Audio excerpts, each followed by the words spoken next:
Peace. Thursday update once again. I did a video Monday also. I don't know if anybody's seen that. So Monday I'm gonna start doing videos too. I don't know if it'll be every Monday, but the video I did Monday was literature specifically my literature. And then I think with that I can go into depth about why I did something or this or that. I mean, won't go into it today because today's Thursday. Thursday I just keep things like it's been, just about, what I'm doing and about, kind of like the movement of art itself or literature itself. And that's what I'm trying to talk about. I talk about what I'm doing personally, but I also go into just a little bit in the meaning behind stuff, but not specifically my work. So Monday I'd be more specific. And speaking of the meaning behind it, of course I stand to gain something by, getting people to read, because I'm a writer. But that's not why I do this. I mean, I would love to sell a bunch of books, but I promote writing and I promote reading because I think it engages the mind differently. And everybody I know who are readers, they're just more intimate thinkers. They're better thinkers. I mean, it doesn't take a long conversation to tell if somebody is the type that sit down and watch TV for 5 hours a day or somebody who actually picks up books. I think if I, took a stab at why, because I mean, I write about my history and, what I used to do. Like when I was a teenager, I never read, even for school. I was just one of the lucky ones. I was sharp enough where I could always pass my classes with pretty good grades without doing my work. I mean, which shows how easy school was. But I never read. And when I finally started trying to read, I would get headaches. I'd either get a headache or I'd fall asleep. And when I got to college, I went to TCJC, well, it's TCC now, but Tarrant County Junior College. There was a crew of guys up there. We were all from the hood. And, the only way we had to compete with one another, I mean, since we was in the college atmosphere, it was like, who was the smartest? So we all were reading books. It was the resurgence of black nationalism. I don't know what sparked it, but it was there in the late 90s.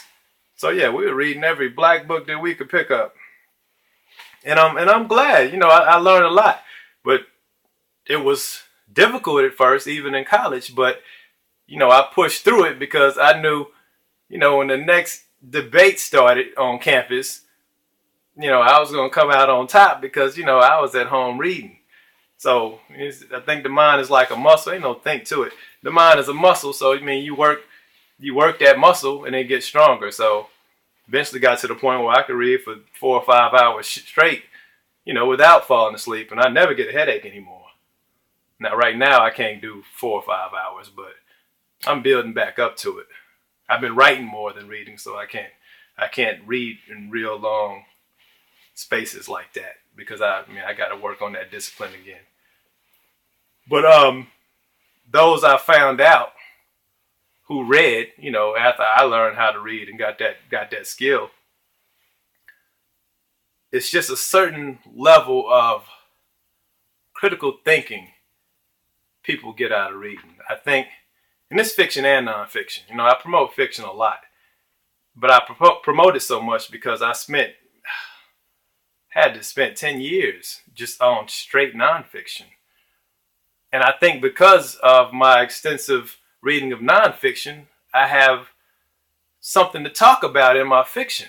My fiction has a little weight because I got, I know about politics. I know about history. I mean, I ain't saying I know about it all, but I got things that I could pull from stuff that I've read. So, but I think there's a certain level of critical thinking that you get from reading that you won't get from watching TV. And those who read a lot just seem to be more intelligent. And maybe that's just to me because their type of intelligence is my language because I read a lot. So while it may look like, yo, he do all this stuff because he's just trying to sell some books. Yeah, I would love to sell some books. But more so, I'm trying to create an environment where a lot more people are stronger thinkers.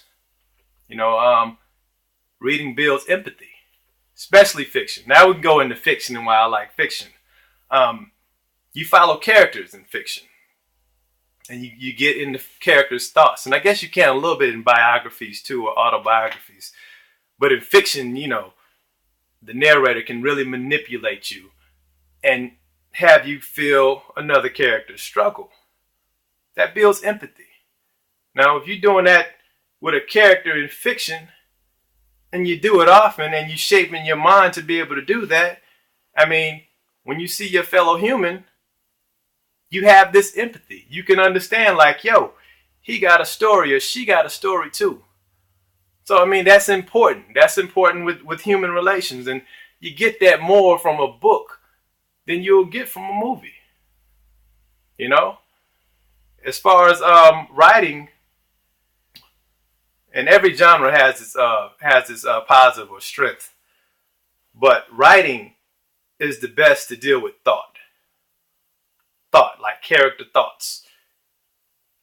When you deal with a play, the thought has to come out in dialogue. You have to set it up in dialogue. In a movie or a show, something on television, to really get in the thought, either the character has to say the thought, or you got to have a voiceover or something, which is often corny. I don't really like it. But on the page, native, in fiction or in narrative form, you can write out the thought. He was thinking this. She was thinking this. It is native. It doesn't bother us to see that. There's nothing corny about it. So, the written word is the best to convey thought, or so you can share a thought of a character. So it's the best in building empathy, which is important as far as how we relate to one another. Why did I go into all this? Oh, and I'm still doing the same things. I'm still writing this other story and still trying to market and move books. But what I've been thinking of, and I did this years ago, and I would like to start it back up, and I'm going to mention it in the emailer, see who's interested. I would like to start a book club.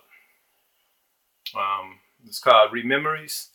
Took that from Toni Morrison.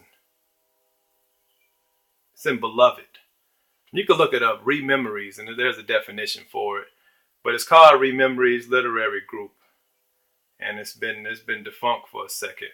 But I'd like to start it back up, and it was set up to have 12 books, one book each month. Nothing really aggressive. And we meet up, or probably could do it online even, and discuss it. Whichever book. I don't know if I'm going to keep the same list. I don't know. But I mentioned the importance of reading and developing this, this culture again, because I know a lot of people don't do it anymore, because I would like to, do what I can besides the little stuff I've been doing, to do something, physically engaging like a book club. And I'd like to know what y'all think about that idea. All right. And this has been long enough. Thank you. I appreciate it. And until next time, probably Monday. All right. Peace.